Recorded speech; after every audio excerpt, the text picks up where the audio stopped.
पद्मा एकादशी। युधिष्ठिर ने पूछा, केशव कृपया यह बताइए कि भाद्रपद मास के शुक्ल पक्ष में जो एकादशी होती है उसका क्या नाम है, उसके देवता कौन है और कैसी विधि है।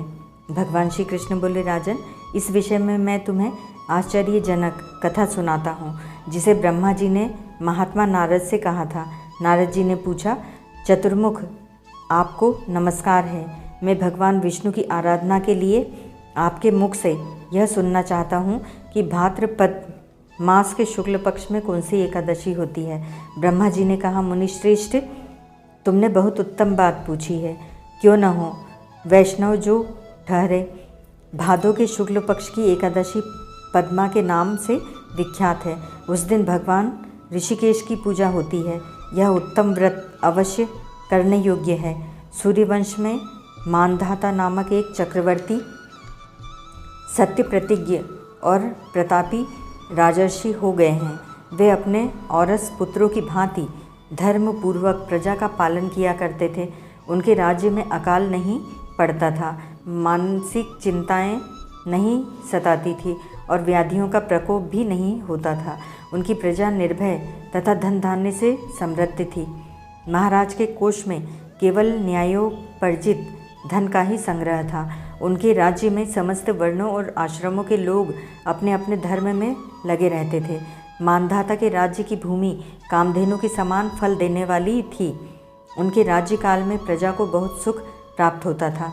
एक समय की किसी कर्म का फल भोग प्राप्त होने पर राजा के राज्य में 3 वर्षों तक वर्षा नहीं हुई। इससे उनकी प्रजा भूख से पीड़ित हो नष्ट होने लगी। तब संपूर्ण प्रजा ने महाराज के पास आकर इस प्रकार कहा। प्रजा बोली, नृपश्रेष्ठ, आपको प्रजा की बात सुननी चाहिए।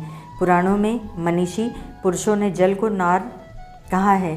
वह नार ही भगवान का अयन निवास स्थान है, इसलिए वे नारायण कहलाते हैं।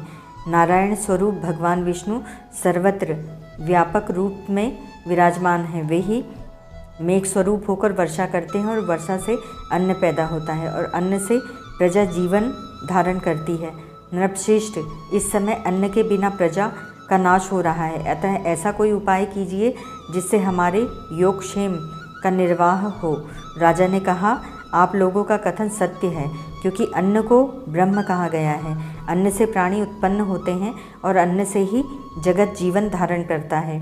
लोक में बहुधा ऐसा सुना जाता है तथा पुराण में भी बहुत विस्तार के साथ ऐसा वर्णन है कि राजाओं के अत्याचार से प्रजा को पीड़ा होती है, किंतु जब मैं बुद्धि से विचार करता हूँ तो मुझे अपना किया हुआ कोई अपराध नहीं दिखाई देता। फिर भी मैं प्रजा का हित करने के लिए पूर्ण प्रयत्न करूँगा। ऐसा निश्चय करके राजा मानधाता इसे गिने व्यक्तियों को साथ ले विधाता को प्रणाम करके सघन वन की ओर चल दिए।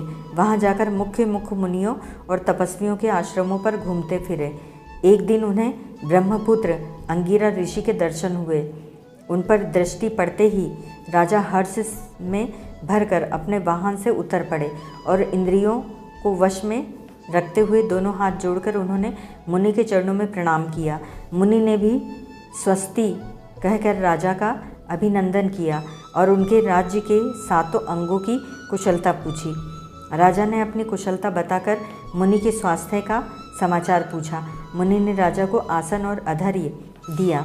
उन्हें ग्रहण करके जब वे मुनि के समीप बैठे तो मुनि ने राजा से आगमन का कारण पूछा। राजा ने कहा, भगवन, मैं धर्मानुकूल प्रणाली से पृथ्वी का पालन कर रहा था, फिर भी मेरे राज्य में वर्षा का अभाव हो गया। इसका क्या कारण है? इस बात को मैं नहीं जानता। ऋषि बोले, राजन, सब युगों में उत्तम यह सतयुग है। इसमें सब लोग परमात्मा के चिंतन में लगे रहते हैं तथा इस समय धर्म अपने चारों चरणों से युक्त होता है। इस युग में केवल ब्राह्मण ही तपस्वी होते हैं, दूसरे लोग नहीं। किंतु महाराज, तुम्हारे राज्य में एक शूद्र तपस्या करता है, इसी कारण मेघ पानी नहीं बरसाते। तुम इसके प्रतिकार का यत्न करो, जिससे यह अनावृष्टि का दोष शांत हो जाए। राजा ने कहा, मुनिवर, एक तो वह तपस्या में लगा है और दूसरे वह निरपराध है, अतः मैं उसका अनिष्ट नहीं करूँगा। आप उक्त दोष को शांत करने वाले किसी धर्म का उपदेश कीजिए। ऋषि बोले, राजन, यदि ऐसी बात है तो एकादशी का व्रत करो। भाद्रपद मास के शुक्ल पक्ष में जो पद्मा नाम से विख्यात एकादशी होती है, उसके व्रत के प्रभाव से निश्चय ही उत्तम दृष्टि होगी। नरेश, तुम अपनी प्रजा और परिजनों के साथ इसका व्रत करो। ऋषि के ये वचन सुनकर राजा अपने घर लौट आए। उन्होंने चारों वर्णों की समस्त प्रजा के साथ भादों के शुक्ल पक्ष की पद्मा एकादशी का व्रत किया। इस प्रकार व्रत करने पर मेघ पानी बरसाने लगे, पृथ्वी जल से आप्लावित हो गई और हरी भरी खेती से सुशोभित होने लगी। उस व्रत के प्रभाव से सब लोग सुखी हो गए। भगवान श्री कृष्ण कहते हैं, राजन, इस कारण इस उत्तम व्रत का अनुष्ठान अवश्य करना चाहिए। पद्मा एकादशी के दिन जल से भरे हुए घड़े को वस्त्र से ढककर दही और चावल के साथ ब्राह्मण को दान देना चाहिए। साथ ही छाता और जूता भी देना चाहिए। दान करते समय निम्नांकित मंत्र का उच्चारण करना चाहिए। नमो नमस्ते गोविंद बुद्ध श्रवण संज्ञक अघोघ सक्षयं कृत्वा सर्व सौख्य प्रदो भव मुक्ति मुक्ति प्रदश्चैव लोकानां सुखदायकः।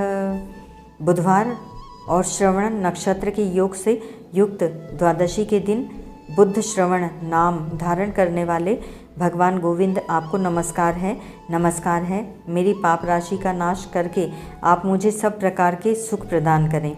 आप पुण्यात्मा जनों को भोग और मोक्ष प्रदान करने वाले तथा सुखदायक हैं। पद्म पुराण उत्तराखंड। राजन, इसके पढ़ने और सुनने से मनुष्य सब पापों से मुक्त हो जाता है। ओम तत्सत।